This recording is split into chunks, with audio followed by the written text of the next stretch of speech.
मराठा आंदोलक मनोज जरांगे पाटील यांनी निवडणुकीआधी आरक्षण विरोधी पक्षांचा सुपडा साफ करायची घोषणा केली।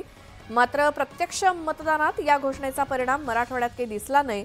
मनोज जरांगे यांनी निवडणुकीतून घेतलेली अचानक माघार आणि शेवटपर्यंत संभ्रमात असलेला मराठा समाज ही कारणं असू शकतात।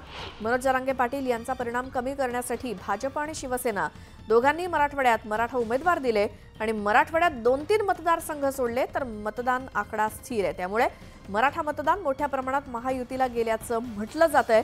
मराठवाड्यात मराठा मतदानापेक्षा ओबीसी मतदान एक झालं आणि ते महायुतीच्या पारड्यात गेलंय।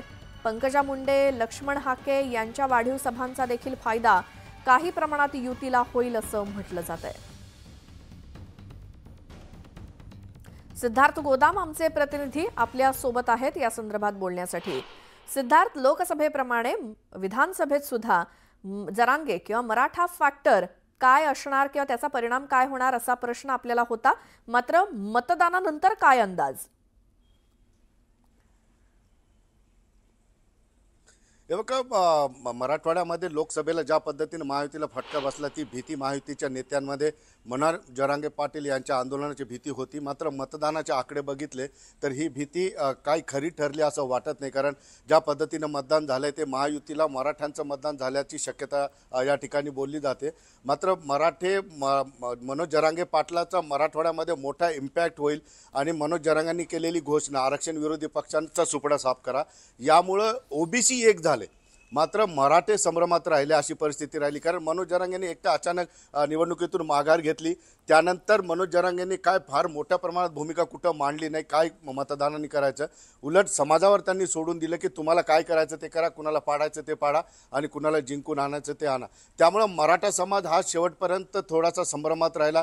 काही मतदारसंघामध्ये मराठ्यांचा काही मोठ्या प्रमाणात परिणाम झाल्याचं दिसत नाही। मात्र दुसऱ्या बाजूने जर बघितलं की मराठे जर एक झाले तर ओबीसी एक व्हायला पाहिजे यासाठी महायुतीने फार मोठ्या प्रमाणात रणनीती आखली होती आणि मराठ्यांचं मतदान मराठ्यांना पडेल हे जाणूनच महायुतीने जास्तीत जास्त मराठवाड्यामध्ये हे मराठा उमेदवार दिलेले आहेत।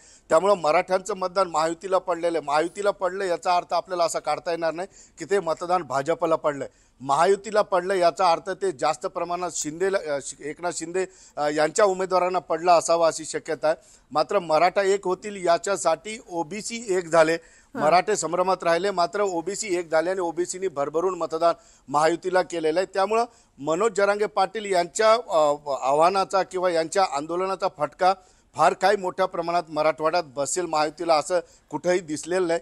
यामध्ये मनोज जरांगे पाटील यांनी सुद्धा जी भूमिका शांतपणाची घेतली, शेवटी त्यांनी समाजाच्या हातात सगळी सूत्र दिली आणि समाज आधीपासूनच महायुतीशी जुळलेला आहे। महायुतीचे अनेक कार्यकर्ते मनोज जरांगे पाटलाच्या आंदोलनात सतत त्यांच्यामध्ये सक्रिय होते। त्यामुळे समाजाच्या हातात दिल्यामुळे समाजाने वेगवेगळा अर्थ काढला। काही ठिकाणी समाजाने महायुतीच्या विरोधात मतदान केलं, त्या पद्धतीने समाजाने त्या ठिकाणी अर्थ काढला।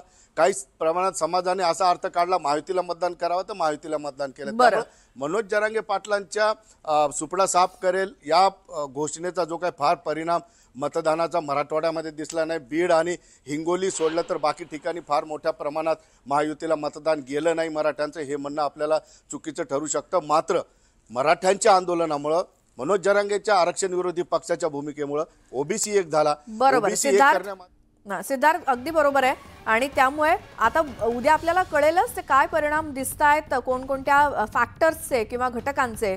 धन्यवाद तुम्ही दिलेल्या माहितीसाठी।